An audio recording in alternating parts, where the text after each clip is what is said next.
Сәлеметсіздер ме балалар? Бүгін бізде 86-шы сабақ. Сабақтың тақырыбы негізгі және туынды етістік. 11-ші жаттығу мәтінді тыңда. Мен қалай оқуға бардым? Менің Әбіш деген құрдасым бар еді. Әкесі оны оқуға берді. Бір күні ойнайын деп бардым. Әбіш кітап оқып отыр екен. Тыңдасам, кітабында жұмбақ, мақал, өлең, басқа да жақсы сөздер көп екен.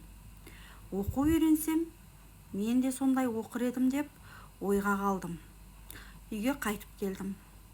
Оқуға барамын дедім. Әкем мен апам бұл ойымды ұнатты. Ертеңіне әкем мені оқуға апарып берді. Ал енді осы мәтін бойынша тапсырмаларға келейік. Бірінші тапсырма: тыңдаған мәтін бойынша бір-біріңе сұрақ қой. Яғни осы мәтін бойынша өзіміз бір-бірімізге ауызша сұрақ қоямыз. Мысалы, менің құрдасым кім деген сұрақ қоюға болады. Менің құрдасым Әбіш. Екінші сұрақ: Әбішті әкесі қайда берді деп сұрақ қоюға болады. Әбішті әкесі оқуға берді. Әбіштің кітабында не жазылған еді? Әбіштің оқып отырған кітабында жұмбақ, өлең, мақал, тағы басқа жақсы сөздер жазылған. Мәтін неліктен 3 бөлікке бөлінген? Себебі мәтін 3 бөліктен тұрады, яғни мәтіннің басы, мәтіннің ортасы және де мәтіннің соңы. Сол себепті мәтін 3 бөлікке бөлініп тұр. Әр бөліктің тақырыбын анықтап, оларға ат қой. Мәтіннің бірінші бөлігіне менің құрдасым деген ат қоюға болады. Ал екінші бөлігіне Әбіш оқыған кітап деген ат қоюға болады. Ал үшінші бөлігіне менің ойым деген ат қойсақ болады. Төмендегі сұрақтардың жауабын жаз. Бірінші сұрақ: Әбіш маған кім болады? Әбіш маған құрдас болады. Екінші сұрақ: мені не қызықтырды? Мені оқу қызықтырды. Үшінші сұрақ: мен не істедім? Мен оқуға бардым. 12-ші жаттығу: сурет мазмұнын болжа. Әлидің күнделігін оқы. 2 ақпан 2017 жыл. Бүгін сыныбымызбен Ахмет Байтұрсынұлының мұражайына бардық. Бұрын Ахмет Байтұрсынұлы тұрған үй 1998 жылы мұражайға айналыпты. Мұражайда 3 зал бар екен. Ол кісінің әр жылдардағы фотоларын көрдім. Шығармаларымен таныстым. Мұражай маған ұнады. Бұл күн мен үшін ерекше әсерлі күн болды. Ал енді балалар, мәтін бойынша тапсырмаларды орындайық. Күнделік дұрыс жазылған ба? Ойыңмен бөліс. Күнделік дұрыс жазылған.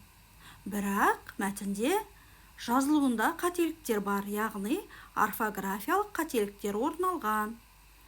Себебі Әли адам атын, Ахмет деген адам атын тасымалданып жазып қойған. Адам аты тасымалданып жазылмайды. Әлиге қандай кеңес бересің? Әлиге келесіде бұл қателікті қайталама деп кеңес берер едім. 13-ші жаттығу: 2 бағандағы етістіктерді оқып, салыстыр. Бірінші бағанда барды, көрді, айтты, оқыды. Ал екінші бағанда көздеді, ойлады, тістеді, биледі деген сөздер жазылған. Етістіктерді сөз құрамына талда. Қай бағандағы етістіктердің түбірі зат есім? Балалар, бірінші бағандағы сөздердің түбірі, яғни бар, көр, айт, оқы деген сөздер, бұлар етістіктер. Ал екінші бағандағы көз, ой, тіс, би сөздері бұл түбірі зат есімнен тұрады. Сондықтан да екінші бағандағы етістіктердің түбірі зат есім. Балалар, мына ережені есімізге сақтап аламыз. Етістік негізгі және туынды болып бөлінеді. түбір сөзден болған етістікті негізгі етістік деп атайды. Мысалы, оқы, жүр, күт, кей сөздер сияқты.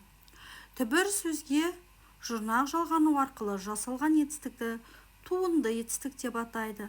Мысалы, ойла, ақылдас, ақта. Бұл сөздердің түбірі ой, ақыл, ақ сөздері. Ал оған жұрнақ жалғанған кезде туынды етістікке айналды. 14-ші жаттығу мақалды жатқа жаз. Ел үмітін ер ақтар, ер атағын ел сақтар. Етістіктердің астын сыз. Ақтар туынды етістік екенін дәлелде.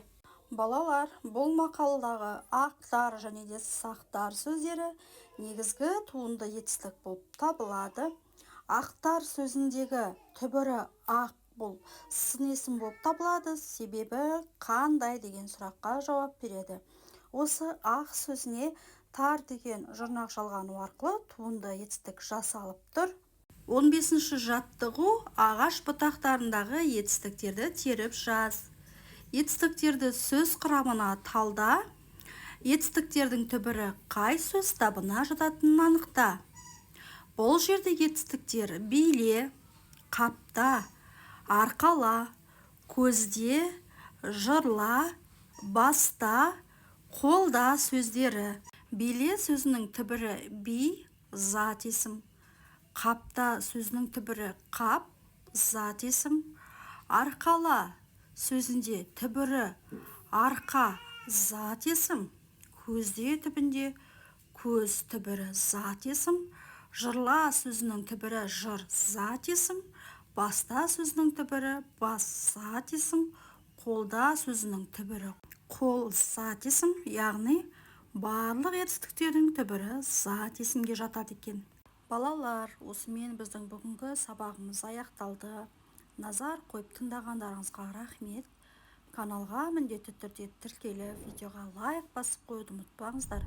Сол кезде келесі шыққан сабақтарды бірінші болып көретін боласыздар. Келесі сабақта кездескенше аман сау болыңыздар.